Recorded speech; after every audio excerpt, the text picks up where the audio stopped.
Bismillahirrahmanirrahim. Alhamdulillah, wassalatu wassalamu ala Rasulillah Sayyidina wa maulana Muhammad ibn Abdillah wa ala alihi wa ashabihi wa mawala. La hawla wa la quwwata illa billah. Ma ba'd. Anak-anak sekalian, kita sampai di pelajaran hadis yang ke-19. Hari ini kita akan masuk ke hadis yang ke-20. Namun sebelum itu dibuka semuanya dari hadis ke-16 sampai hadis yang ke-19, dibaca bersama-sama mulai dari basmalah. 1, 2, 3. Bismillahirrahmanirrahim. Hadis tentang anjuran berkata yang baik. Man kana yu'minu billahi wal yaumil akhir falyaqul khairan aw liyasmut. Artinya, barang siapa yang beriman kepada Allah dan hari akhir, maka hendaklah berbaik dia. Hadis riwayat Bukhari, Muslim dan Ahmad. Hadis 17, hadis tentang memuliakan tamu. Man kana yu'minu billahi wal yaumil akhir falyukrim dhaifahu. Artinya, barang siapa yang beriman kepada Allah dan hari akhir, maka hendaklah memuliakan tamu. Hadis riwayat Bukhari. Hadis 18, hadis tentang sesama muslim bersaudara. Al-muslimu akhul muslim. Artinya, muslim itu saudara bagi muslim lainnya. Hadis sahih riwayat Al-Bukhari. Hadis 19, hadis tentang sabar dan pemaaf. Afdhalul imani sabrul sabar. Artinya, iman yang utama adalah sabar dan pemaaf. Hadis riwayat Bukhari dan At-Tirmidzi. Baik. Hal yang terpenting dari apa yang kalian baca, sesungguhnya mulai dari hadis 1 sampai dengan hadis keseluruhan dawuhnya Rasulullah Shallallahu Alaihi Wasallam. Kalau hadis dalam buku yang kalian pelajari mulai dari hadis 1 sampai hadis yang ke-45, nantinya itu bukan sekedar menjadi hafalan, bahwa kemudian kalian harus menghafal. Ya, itu bagian dari tuntutan akademik. Kalian harus hafal. Kalian harus mengerti, iya, karena dengan mengerti itu akan menjadi modal untuk menjadikan hadis-hadis yang dipelajari menjadi pijakan dalam perilaku sosial.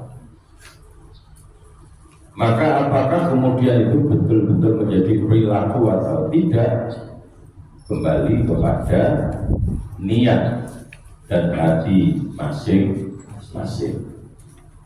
Saya hanya mengajak dan berusaha mengarahkan untuk mendidik.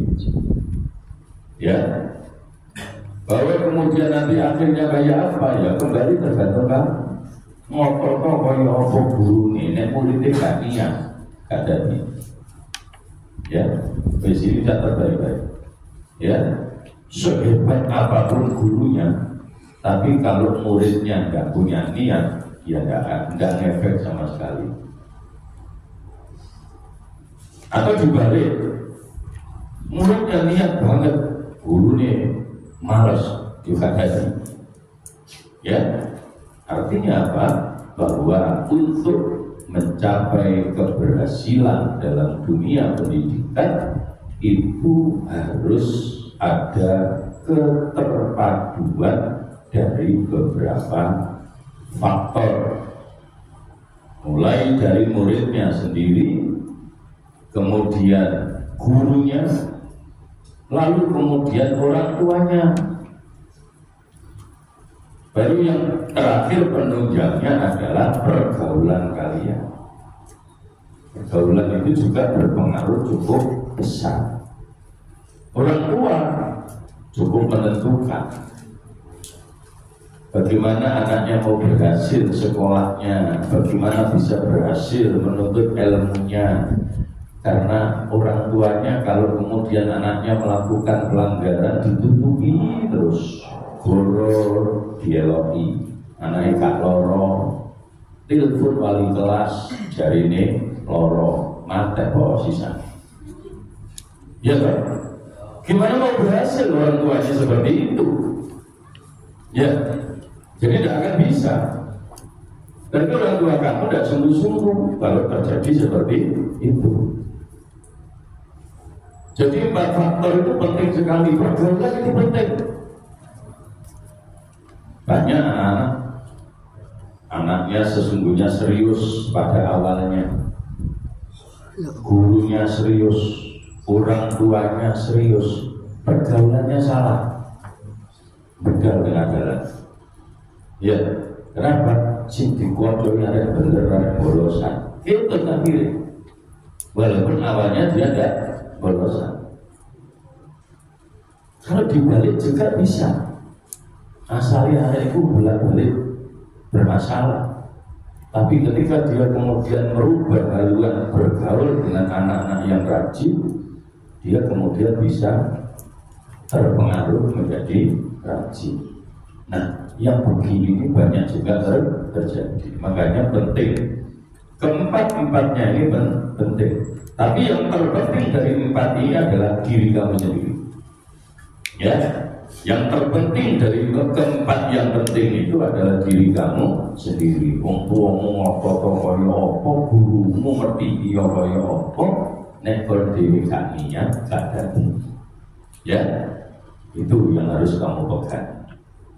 Nah, saya berpikir ketika saya ngajar hadis seperti ini, ya, itu bukan sekedar menjadi bacaan, bukan sekedar menjadi hafalan. Tapi bagaimana itu bisa menjadi perilaku sosial, dimulai dari mana? Dimulai dari niat diri kamu sendiri untuk mempraktekkan apa yang kalian pelajari dari dahulu-dahulunya Kanjeng Nabi. Ini ya, itu yang paling penting. Ya. Baik, anak-anak, kita akan lihat sekarang hadis yang ke-20.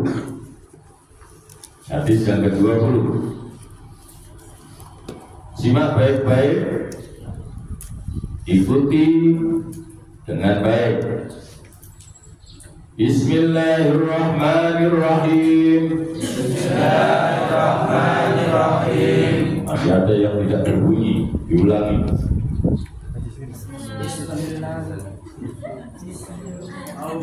Diulangi, 1, 2, 3. Bismillahirrahmanirrahim. Singkono berumuni.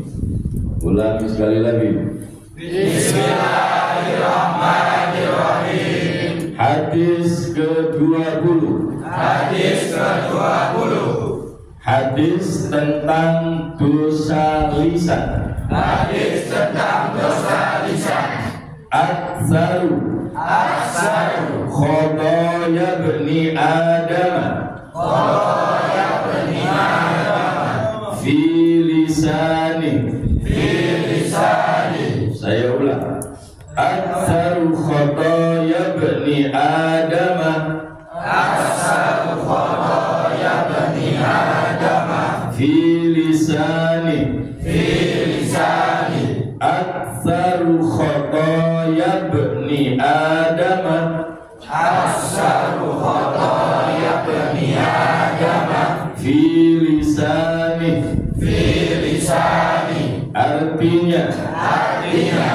kebanyakan dosa anak-anak Adam, itu ada pada lisannya. Hadis riwayat At-Tabrani. Abu Asy'ath dan Ibnu Asakir. Baik, hadis ini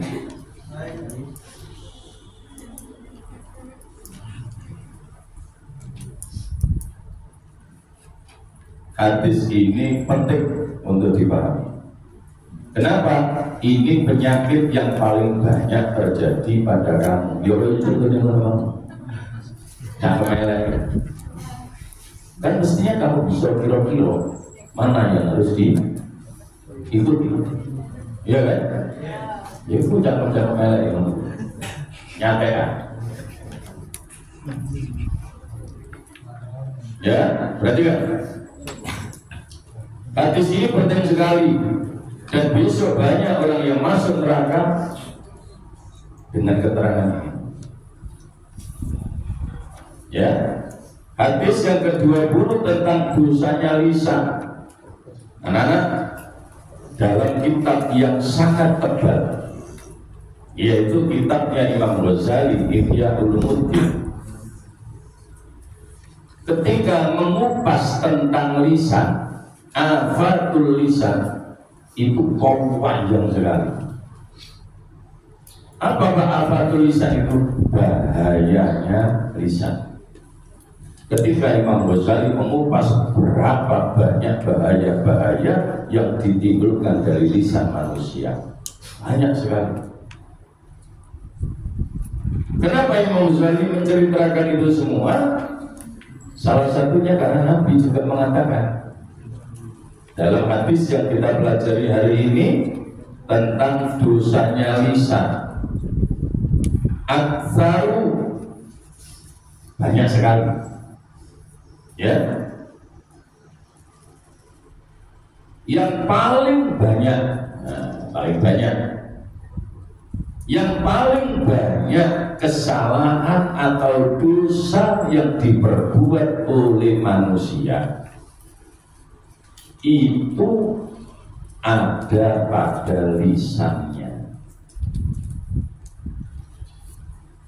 Contohnya, tidak usah saya sebut, kamu sudah paham, iya kan? Miswan, ngelokno wajone, ya kan? Termasuk kategori mencaci maki, memprovokasi, iya kan? Iya, membuli, banyak sekali. Belum lagi yang lain. Yang paling banyak adalah apa? Dusta, goro, ambil, apa goromu apa? Goromu garo, on, kemari goro kok garo. Wong berangkat sekolah, gak ada sekolahan. Kalau orang tua nih, jarine sekolah telat terus dikongkon mulai, gak semua. Iya. Kemarin lagi itu loh.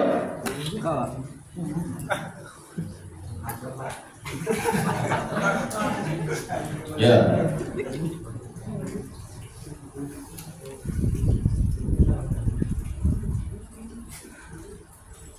Beri belajar ibu. Itu ada ganteng, kayak bang, sedang.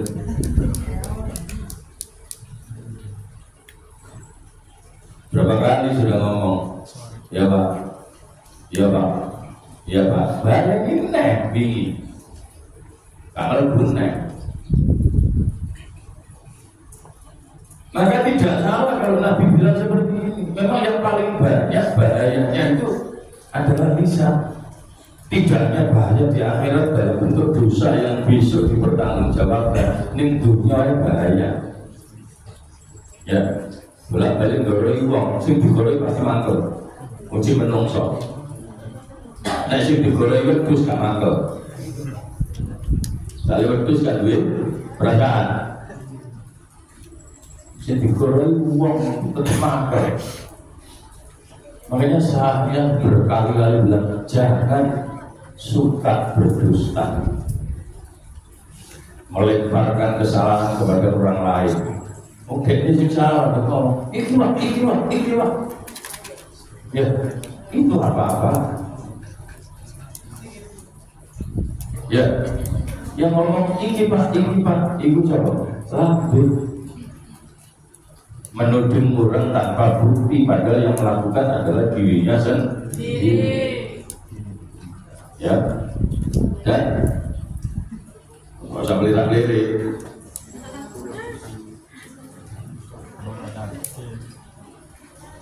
Yes, anak-anak sekalian, semua yang kamu lakukan, semua yang kita lakukan, berkali-kali saya ingatkan, tidak akan merugikan orang lain secara hakiki, tapi merugikan dirimu sendiri. Ya, Maya. Gue deal dari rapor, ternyata tulisannya tidak naik kelas. Jangan menyalahkan siapa-siapa. Ikut jenang dunia ini serugi. Kalau kita ngakhirat, Babiu, ini Babiu, mana tak?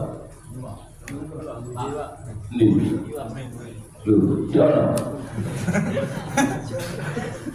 Opal, ya, berapa kali sudah janji tak bolos, si bolos lain. Yang janji apanya? Mulutnya, ya kan? Mulutnya, makanya betul yang paling banyak menumpuk dosa itu adalah lisan. Ya, yang paling banyak menumpuk dosa itu lisan. Resiko dari perbuatan lisan itu tidak harus menunggu urusan akhirat. Ya, Ali, benar ya? Jadi itu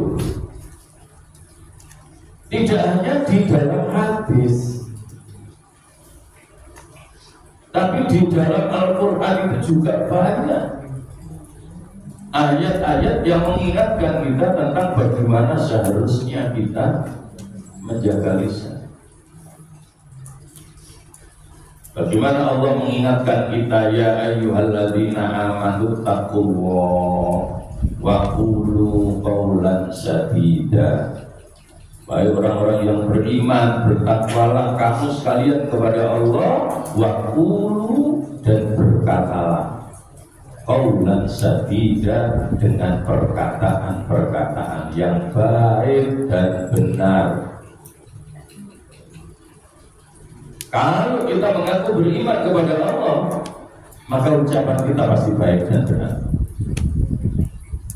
Maka orang yang ucapan-ucapannya seringkali tidak baik, yang ucapan-ucapannya seringkali tidak benar, maka orang itu imannya selamanya tidak akan sempurna kalau tidak bisa menjaga dan mengembalikan dirinya menuju ke ucapan-ucapan yang baik dan benar.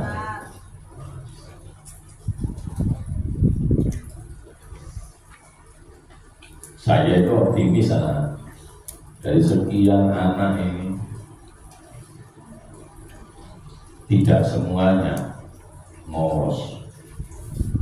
Saya yakin pasti ada yang mau memahami dan mengikuti.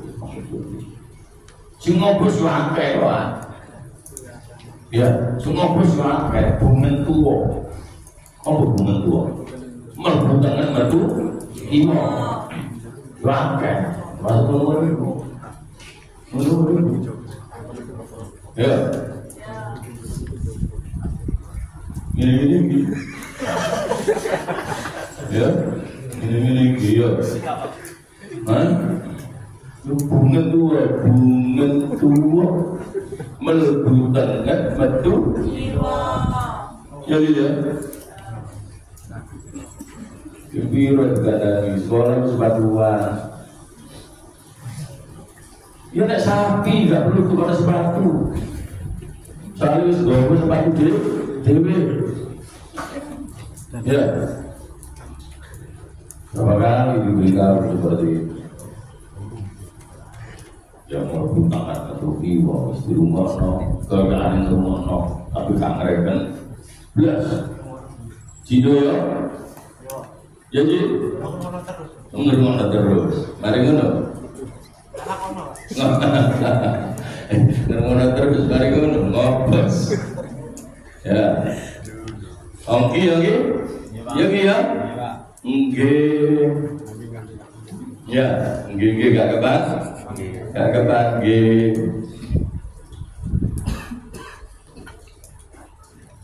Jadi untungnya saya itu dibaringi Allah Ta'ala mudah menghafal. Jadi walaupun saya tidak ngajar di kelas itu, nama kamu pelan-pelan juga saya paham semua. Ya, sehingga perilakumu juga aku hafal. Kenapa seru soalnya?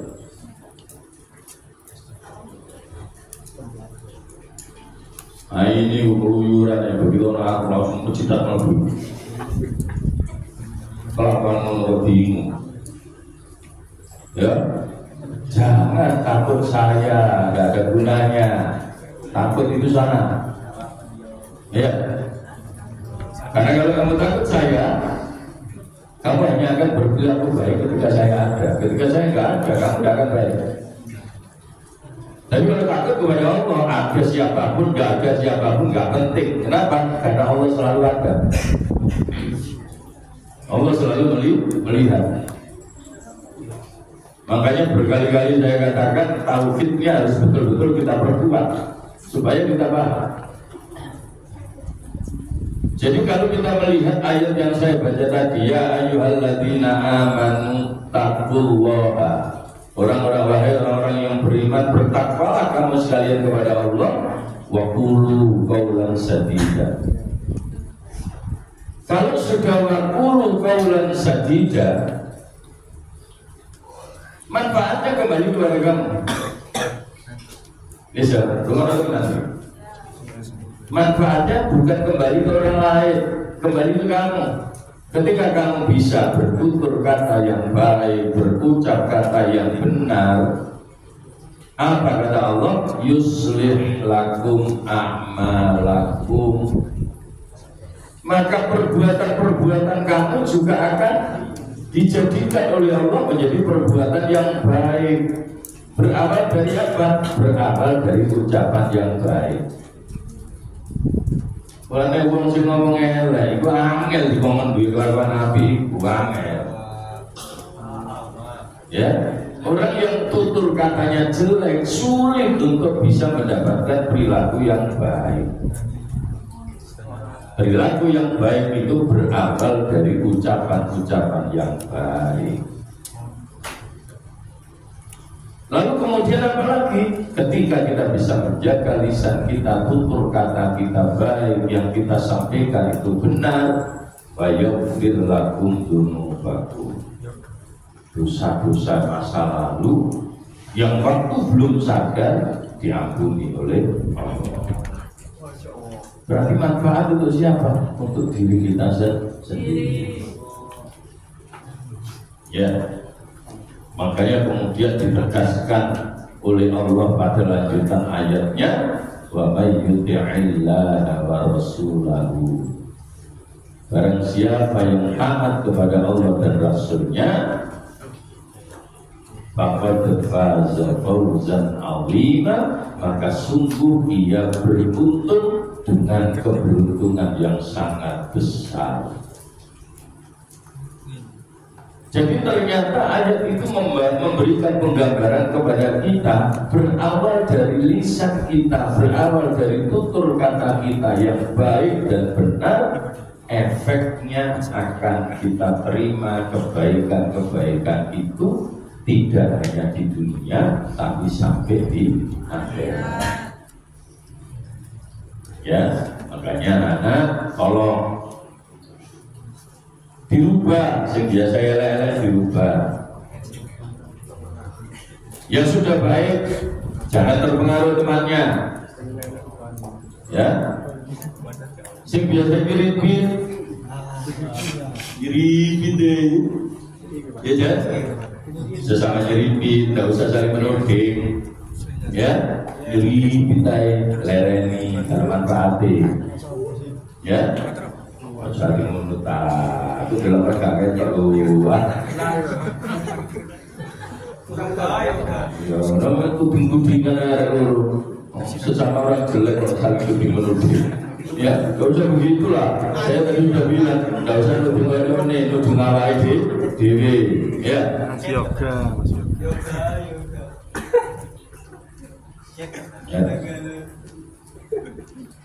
Ini. Ya, anak. Jadi seperti itu. Sehingga hadis-hadis yang kalian pelajari di dalam buku ini memang sengaja saya ambilkan yang implementatif, yang gampang dipahami dan insya Allah juga mudah diamalkan. Supaya apa? Supaya ketika kita mempelajari dahulu-dahulunya Kanjeng Nabi itu bisa menjadi inspirasi perilaku kita di keseharian kita. Baik, supaya kamu tetap hafal dan semakin paham, coba diulang lagi. Baca bersama-sama hadis yang nomor 20. Diawali dengan basmalah. 1, 2, 3. Bismillahirrahmanirrahim. Hadis 20. Hadis tentang dosa lisan. Aksaru ya bani Adam fi lisani. Ulangi hadisnya saja. Aksaru ya bani Adam fi lisani. Sekali lagi. Aksaru ya bani Adam fi lisani. Artinya kebanyakan dosa anak-anak Adam itu ada di lisannya. Hadis riwayat At-Tabrani, Abu Hasyim, dan Ibnu Hasyim. Ya, jadi saya minta pelajaran-pelajaran yang sudah kalian pelajari, hadis-hadis yang sudah kalian baca, mulai dari hadis 1 sampai hadis yang ke-20, yang nantinya di akhir semester setidaknya sampai di hadis 23 kalian hafal semuanya. Ya, hafal semuanya. Insya Allah Pak. Insya Allah kenapa ya? Jawab lah ya. Biar ada manfaatnya. Baik anak-anak, pelajaran kali ini satu hadis yang kita pelajari mudah-mudahan bisa dipraktekkan dengan baik. Mulai kapan? Mulai kapan? Mulai sekarang. Ya, mulai dari diri sendiri. Itu ya. Al-Fatihah.